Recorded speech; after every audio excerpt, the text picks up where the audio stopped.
The story unfolding inside the Indiana Fever locker room became one of the most revealing turning points in the franchise's rise, even if it began with confusion and silence.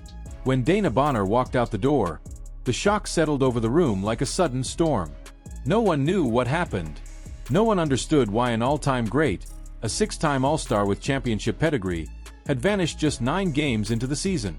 And while the public focused on organizational decisions, coaching shifts, and the enormous gravity surrounding Caitlyn Clark's presence, the real story was something far more human, far more delicate, and impossible to measure through box scores or press releases.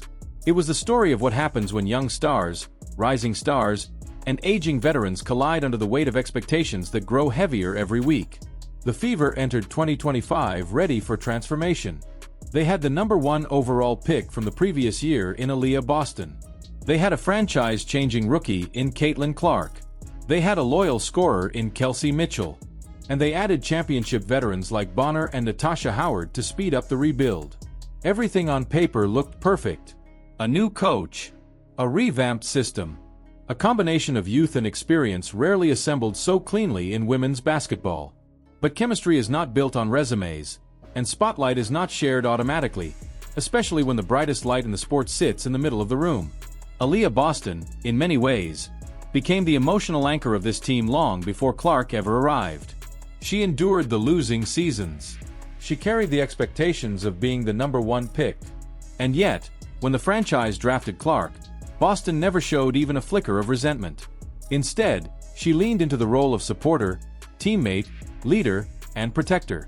Every time Clark tried to deflect praise, Boston stepped forward to lift her higher. Every time the media tried to shape tension, Boston refused to feed the narratives.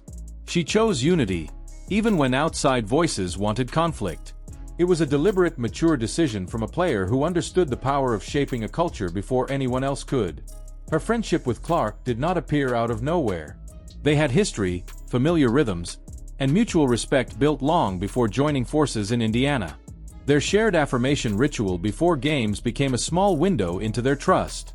Their understanding of each other's strengths grew from their days playing for USA Basketball.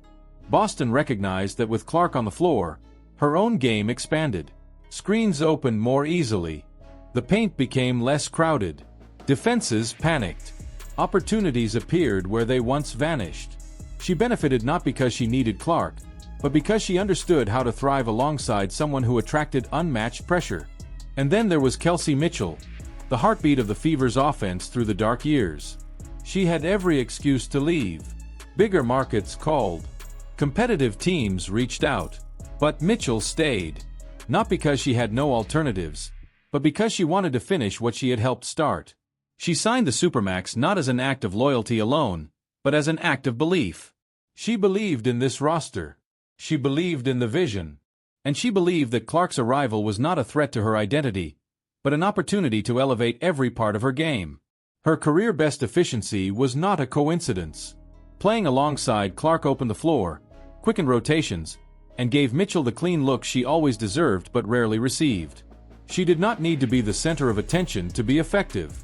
She just needed a system that honored her skill. Then came Lexi Hull, who stepped into the storm when Clark went down with injury. She was not the headliner, but she became the glue that held the Fever together in their most vulnerable stretch. Her scoring surged. Her confidence grew. But the moment Clark returned, the numbers painted the sharp truth every role player understands deeply. Life is easier when a superstar stands beside you. Defenders shift. Lanes widen. Shots fall. And when Hull's efficiency dropped without Clark, she never framed it as a burden. Instead, she praised Clark's leadership even in absence, praising her ability to stay joyful, supportive, involved, and connected. It revealed something rare in professional sports. Clark was not just the star of the team, she was the connective tissue that kept spirits from cracking under pressure. This is what made Dana Bonner's sudden departure sting so deeply. She was supposed to be the stabilizing force, the wise veteran guiding a young team through the chaos of expectation.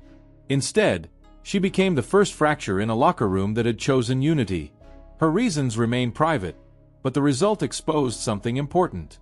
This team could not move forward with players whose loyalty was conditional.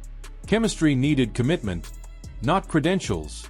And the group that stayed, Boston, Mitchell, Hull, Clark, prove that their bond ran deeper than the spotlight surrounding one player. After Bonner left, the season flipped. The Fever rattled off wins even without Clark. They tightened their rotations, sharpened their defensive focus, and embraced the idea that every player needed to be fully invested. What looked like a setback became a defining moment. Coach Stephanie White later admitted that Clark's injury forced the team to discover their depth, their resilience, and their internal belief.